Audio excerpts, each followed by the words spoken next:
Hello everyone, welcome to another episode of VVB co-production with Wine Lovers Croatia. We have Bozidar here telling us about Croatian wines. We're still in the lovely city of Dubrovnik with a very good view over the city and new part of the city, yeah. Yeah, and enjoying the wine. And well, let's taste some wines from this area because we've been trying wines from all over Croatia, but not much from this area. Kevin went all around Croatia and he left the best for last. Now, this is the thing. We are trying wine from Dubrovnik region, but not just Dubrovnik region.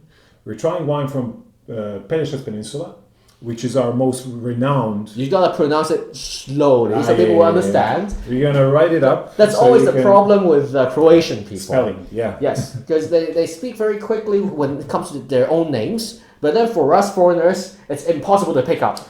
It is tricky, because the spelling of Pelješac, and as I said, I'm going to put it up so you guys can see, is very tricky for somebody from English-speaking countries, for example, or pretty much any other except for Slavic countries, to realize that the pronunciation should be Pelješac. Pelješac. Yeah, yes. This is okay. And then it's a peninsula, which has a very strange border actually, close to a small part of Bosnia, which is called Neum. And then this peninsula produces some of the best wines, some of the top quality wines of Croatia. Yeah. It's like the Grand Cru area of Croatia. Why? Because it's facing west. Yeah, well, it has a lot of the Grand Cru areas are basically facing west. Open waters in direction of Italy. We are on the banks of the Adriatic Sea. So it's very, I would say, dramatic scene when you come there. You have these very rugged, steep hills going all the way down to the sea. Mainly limestone, dolomitic limestone, very porous. So very dry. The rains when they fall, which is this time of the year, we're shooting this in January. The water goes straight down, gets deposited in lower layers of the soil, and it's kept there throughout the usually very dry and hot summer, right? So grape wines have to have very deep roots to get that moisture. It also helps them to stay in place during very, very harsh winds, which we also get. But it's a lot of wind, a lot of sunshine, and the water that disappears from the top layer as soon as it falls. So it's very dry. It's great for organic or low intervention production of grapes, but it's also a pain to harvest because it's very steep. Hence, we have this little donkey here. This little donkey was because this winery is actually a quite historic winery. Yes. This is a continuation of a long. Old winery, which is basically a cooperative. And this donkey represents the old way of harvesting the grapes and moving the grapes around. Because right now there is a tunnel, but many years ago there wasn't such a tunnel. In 1974, there was a tunnel made through the hillside to get to these outer vineyards from the inner villages. But before that, donkeys were the main burden animal. Yes, so this guy had to do all the work. Yeah. And this winery is called Winery Dingac Winery. Yeah. And Dingac, the two names you have to remember from this peninsula, Dingac and Postup. Yeah. Actually, Postup is quite easy to remember, right? Post up. Okay. And Dingac is the Grand Cru of Croatia, basically. Yeah, basically, up till now, I think this is going to change soon. Dingac and Postup are basically the first, and for now, I think the only properly, officially recognized appellations in Croatia, geographical locations that are basically 100% Plavac Mali. Plavac Mali is our indigenous grape variety that's very high in tannins, it's very rich in fruitiness. One of the parents of Plavac Mali is Zinfandel, which actually, according to some recent researchers, originates from Croatia. So you have a lot of this fruitiness coming from Zinfandel, but you also have high tannin coming from the other variety that's a parent of Plavac Mali, which is called Dobričić. So if you like your Zinfandel, you will like Plavac Mali. Yeah, but you need to be ready for the tannins. Yes, and Zinfandel has another name here in Croatia. It's called Kribidrag or Sirjenik. Am I pronouncing it right? Sirjenik. You were very close. Not bad. Not bad. That's a very tough word to pronounce. So you see these two names, they're Zinfandel. Yeah. Okay, let's try this. Sure. Okay, this, even though this winery is in Dingac, it's another region. Yeah. But they also own vineyards in Postup. Yeah. Which is just on the other side. It's just exactly. 10 minutes from each other. Generally speaking, Plavac Mali wines come in labels of Dingac, Postup, and Plavac Mali. Now, of course, in the market it gets a bit more complex than that. But basically, by law, Dingac is 100% from Dingac region. Postup is 100%, of course, from Postup region. And Plavac Mali is basically everything else. And Plavac Mali is grown not just on Pelješac Peninsula, but all along Croatian coast, especially the southern part of it.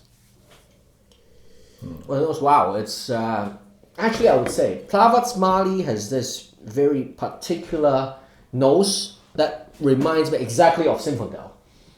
You know what? Postup region, I think even more so, generally speaking, Postup has this nice fruity character to it, but also underlying it has these very interesting aromas coming from the actual soil, because you have high minerality, you have a lot of sea spray, and it's very close to the sea. Vineyards of Postup can be very, very close to the actual sea, so you even have some seashells in the lower layers of the soil. So and Postup, it's even steeper than Dingac. Yes. Yeah. Well, no. Some parts of it. Some parts, yeah, but a lot of the parts close to the sea are maybe even slightly less steep than certain areas of Dingac. But it's basically a continuation of the same area. Okay.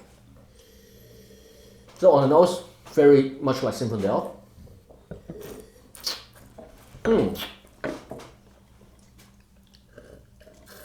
Okay, on the palate, it's actually got quite good acidity. Yes. The problem sometimes with Plavac Mali on these very, very hot areas is that you are waiting for the harvest because the tannins need to be ripe. Yep. Right? While you're waiting, obviously acidity goes down as the sugar level go up. The problem with Plavac Mali is that it's very unevenly ripe on the bunch. You know, you have some grapes that are basically almost green, and others that are already turning into raisins. So it takes a bit of practice. It takes a bit of know-how to really say, okay, now is the time. I very much like the acidity here, and tannins are not overwhelming. So I think they got the golden balance that's very difficult to get in this area. Or you need a very good sorting table. Yeah. But there's only one producer with sorting table over there. That's the thing.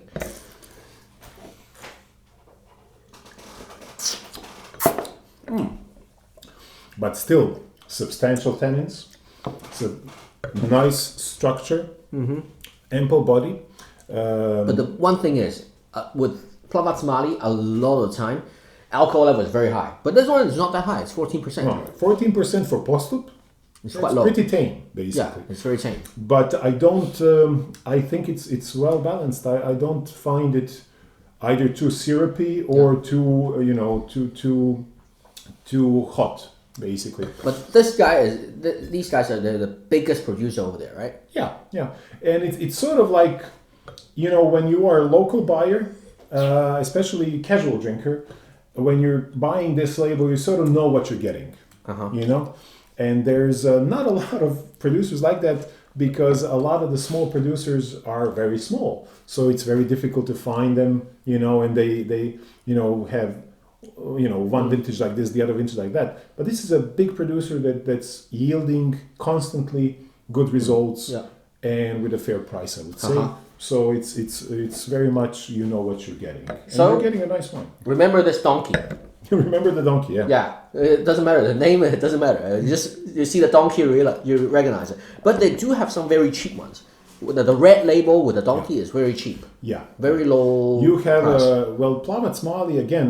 You have these hills on the banks of the hills. You have very good Plavac Mali, generally speaking, but it's hard and expensive to grow. But then you have Plavac Mali from the flatlands, Right. between the hills, and way more, very simpler to grow. Yeah. But you get less of a sunshine. You know, the hills block off the sun. Yeah. And you get higher acidity, yes, but tannins are tricky, you know. So usually, a lot of times, wines from those grapes from those vineyards make wines that don't age in oak. Right. Are usually just stainless steel, fruity, hopefully refreshing, simple. So let's move on to another Plavac Mali, but from a very reputable producer. Okay, we have from Milos, Stagnum, Yeah. 2008. Wow, Yeah. It's an aged Plavac Mali. Plavac Mali is such a great that requires aging. Yeah, this is the thing, right? This I could talk about this for a very long time, but for the purpose of this video, I'm not going to go into whole. Oh, Exactly. the nose is to die for. Yeah. This is the thing, right? While he is enjoying the nose, this is the thing with Milos. One of the most important wine growing families in the country, wine making families in the country, especially on Pelješac Peninsula. Two young guys, Josip and Ivan, taken over from the father, Frano Milos, who is a true wine visionary, right? And they are organic and have been organic before it was cool, as they say. And they are producing a few labels, all from one variety, Plavac Mali. And their old wines are used for this very, very special wine that they release on the market only after 10 years of aging. Wow. Now, this one is going into its 13th year of aging. Stagnum is their own brand, it's their own little appellation. Close to the city of Stone, which you know, town of Stone, which you know well. Where I buy my oysters. Yeah, renowned for oyster production, that town. And this is, without a doubt, one of the best Plavac Mali wines that you can get in Croatia, or in the world for that matter. 15% alcohol. Basically, wonderful, wonderful organic aged Plavac. And I'm not going to sing it more praise. I'm going to let you do the analysis. Well, on the nose, it's very complex. Yeah. It's because for this post shoot, there's only the Sinfondel sort of like sort of fruit, but here you got a lot more other stuffs. Yeah. This is we have to be honest that this is two very different price ranges as well. Yeah. But one thing I did forget to mention: these guys do very just large, old, neutral Slavonian oak barrels, so Croatian oak. Only neutral wood for aging. Usually around 6 years in the barrel, 4 years in the bottle before released on the market. So this is all about letting the wine evolve without too much influence of the wood. They do want their primary aromas. It's the interesting thing. With most of the Plavac Mali producers, they tell me they use French and American oak. Yeah. They don't use Slavonian oak. Yeah, why? Because they said Slavonian oak would add a bit too much tannin to it because it's already very tannic. Yeah. But here they're using it. So they're using it, but they're using their oldest barrel is from 1942, right? Okay. So they're using very neutral oak, right? And it doesn't add tannins either, you know. So that we should say it's the Croatian Barolo. Well, with the old Slavonian oak. Actually, they do compare it to Barolo sometimes, which I don't think is an unfair comparison. Do you get cured meats? Do you get these tertiary leather? Tertiary, there's a bit of tertiary. Yeah. So the wine is well aged.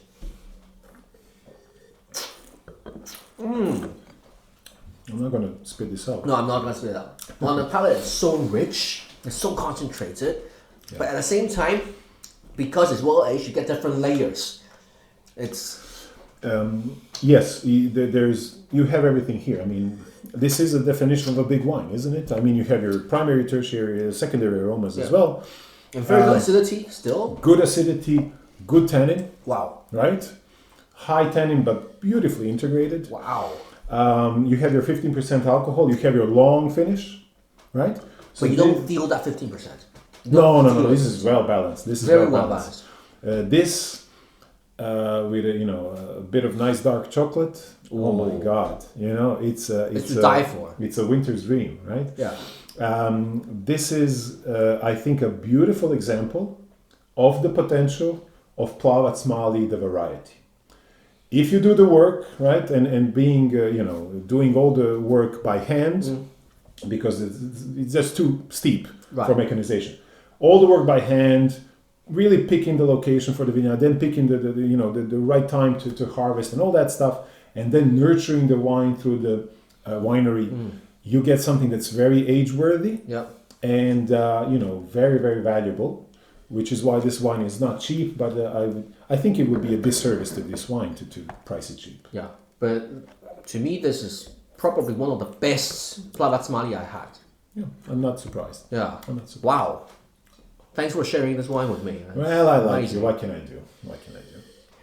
Okay, so that's it for this episode, and because we got some food to eat right now, we have. My wife is getting impatient. She made a lovely lunch. If we let it go cold, we're in a world of trouble. Okay, so we'll see you next time. Goodbye. See you guys.